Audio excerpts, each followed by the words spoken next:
The rain came down so hard that the old highway seemed to disappear beneath a silver curtain. Water rushed across the cracked pavement, thunder rolled between the hills, and every few seconds lightning turned the dark countryside bright enough to reveal the lonely roadside buildings. At the edge of that highway stood a small, weather-beaten auto repair shop with a faded sign that read Elias Mercer Auto and Repair. Inside, 70-year-old Elias Mercer was preparing to close for the night when he heard something he had not heard in years, a desperate pounding on his garage door. Elias froze with one hand resting on the light switch. The storm was getting worse, and nobody with sense would be traveling that road unless they had no other choice. He slowly opened the side door and looked outside. Through the sheets of rain, he saw several motorcycles pulled onto the shoulder. Their headlights flickered weakly through the storm, and beside them stood a group of soaked bikers trying to shield themselves from the wind. Elias could have locked the door, turned off the lights, and gone home to his quiet little house behind the shop. Nobody would have blamed him.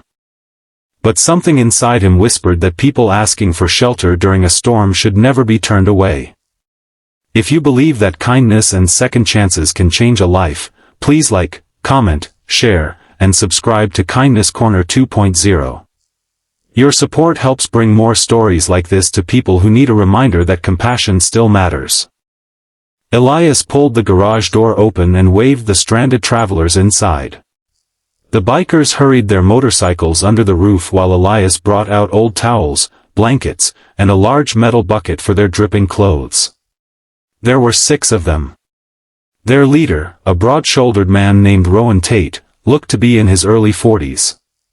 Beside him were Maribel Cross, a quiet woman with a silver helmet, Darius Vale, who kept checking his damaged motorcycle, Nolan Briggs, a young man with worried eyes, and 2 older riders, Soren Pike and Callum Reed. They were dressed in heavy riding jackets, but the storm had soaked them completely.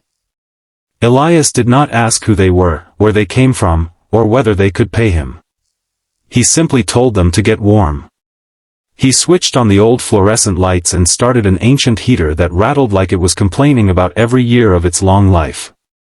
The garage smelled of motor oil, wet leather, and coffee.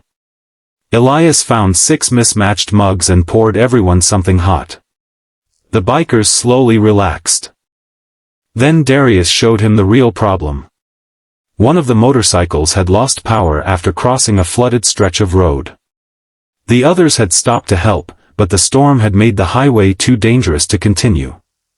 Elias crouched beside the bike and examined the engine with the patience of someone who had spent a lifetime listening to machines speak through tiny vibrations and strange noises. His hands were scarred from decades of work. His knuckles were thick, his fingers stiff, and his old blue mechanic shirt was covered with permanent stains that no washing could remove. He discovered that water had reached a critical electrical connection. It was reparable, but not quickly. Elias told Darius that they would have to wait until the rain weakened. Nobody argued. While Elias worked, Rowan noticed photographs hanging on the office wall.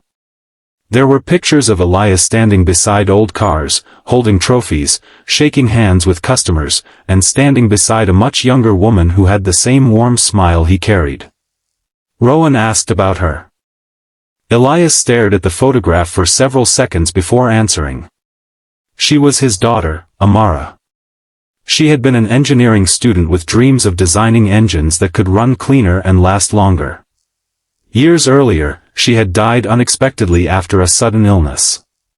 Elias had never fully recovered from losing her. Afterward, the shop that had once been filled with customers became quiet. Friends told him to retire. Some even suggested selling the property. But Elias stayed. He said the shop was the last place where Amara had believed her father belonged. She used to sit in the office after school, doing homework while Elias repaired engines. She always told him that his hands could fix almost anything. Almost anything. Elias looked away from the photograph. That sentence still hurt. The bikers became unusually quiet.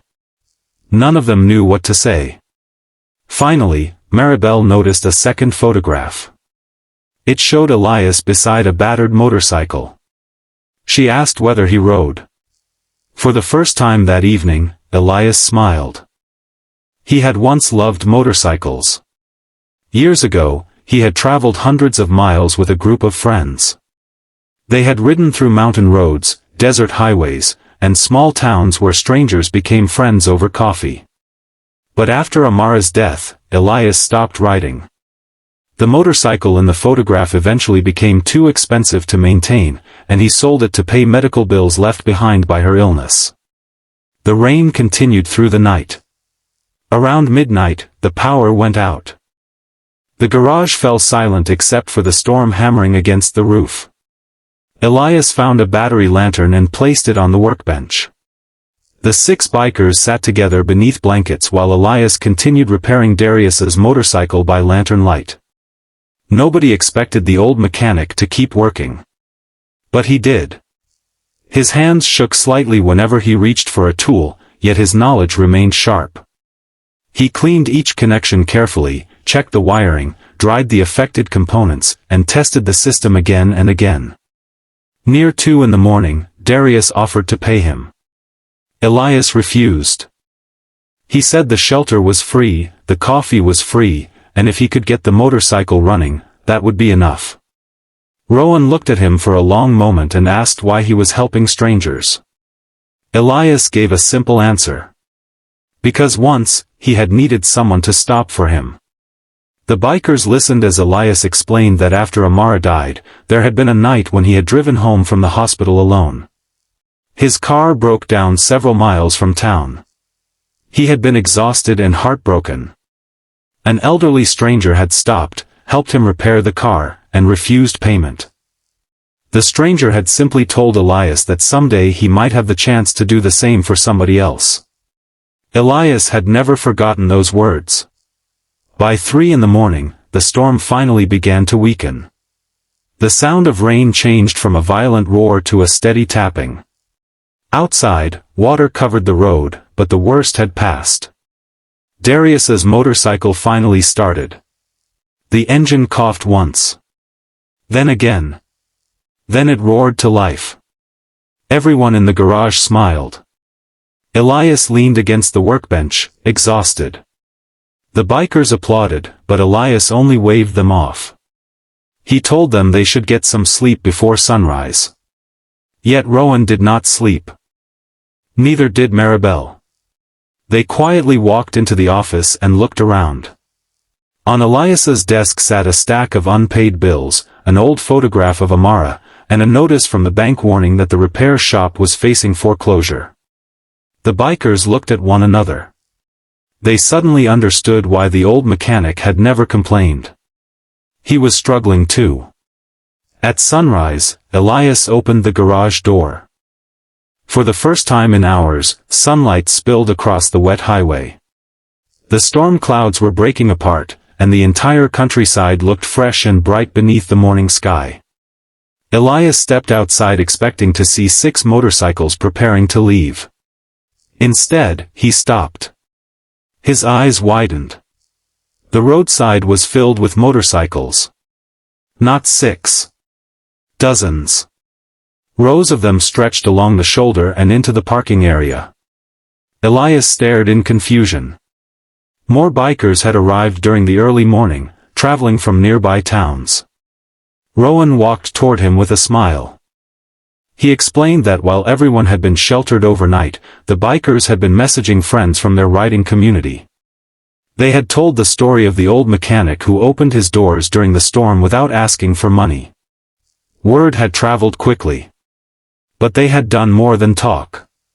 They had organized. One group had contacted a local equipment supplier. Another had arranged for the shop's roof to be repaired.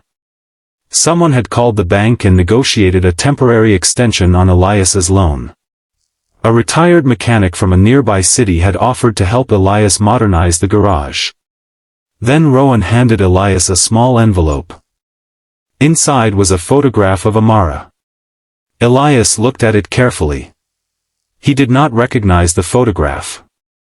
Rowan explained that Maribel had found it on an old community page while searching for information about Elias's shop. Amara had once volunteered at a local youth engineering program. The bikers had contacted several people connected to that program. They had learned something Elias never knew. Amara had helped dozens of young students build small machines and learn basic mechanics.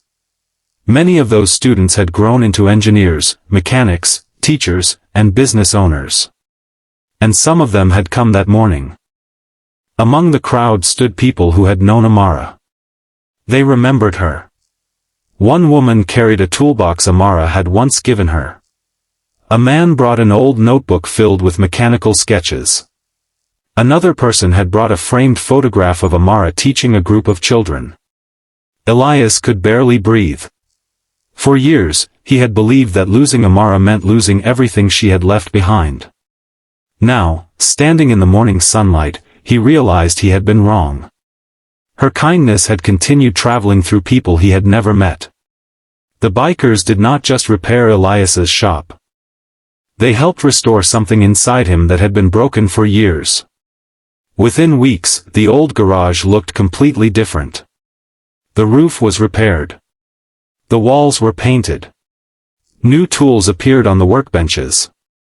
The old sign was restored instead of replaced because Elias insisted that it had too much history to throw away. He also began offering free mechanical classes to young people on weekends. He named the small classroom after Amara. At the entrance, he placed a simple wooden sign. Come in needing help. Leave knowing you can help someone else. Elias eventually started riding again. His first ride was not far. Rowan and the others waited outside the shop while Elias climbed onto a restored motorcycle donated by the riding community. He looked nervous at first. Then he smiled. The old mechanic slowly pulled onto the road. The bikers followed behind him. For the first time in many years, Elias felt the wind against his face and sunlight on the highway. He realized that sometimes life does not give us back what we lost. Sometimes it gives us something different. Something unexpected. Something that reminds us why we kept going.